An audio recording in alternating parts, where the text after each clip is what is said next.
जळगावमध्ये काय घडलं बघा. जळगावच्या पाळधी गावामध्ये किरकोळ कारणावरून दोन गटात राडा झाला. मंत्री गुलाबराव पाटील यांची पत्नी वाहनातून जात असताना वाहनाचा धक्का लागण्यावरून दोन गटात वाद झाला आणि यानंतर गावातील 3 ते 4 दुकानं पेटवण्यात येऊन काही दुकानांची तोडफोड करण्यात आली.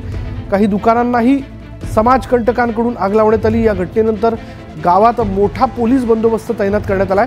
उद्या पहाटे 6 वाजेपर्यंत गावात संचारबंदी लागू करण्यात आल्याचं कळतंय आणि या प्रकरणी रात्री उशिरापर्यंत पोलिसांनी 7 ते 8 संशयितांना अटक केली आहे.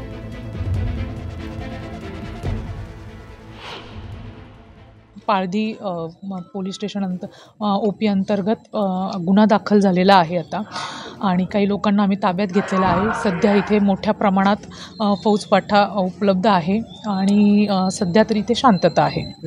कारण काय होतं या घटनेच्या मागचं कारण? काही अंतर्गत वादामुळे सदरचा जो जी घटना आहे ती घडलेली आहे.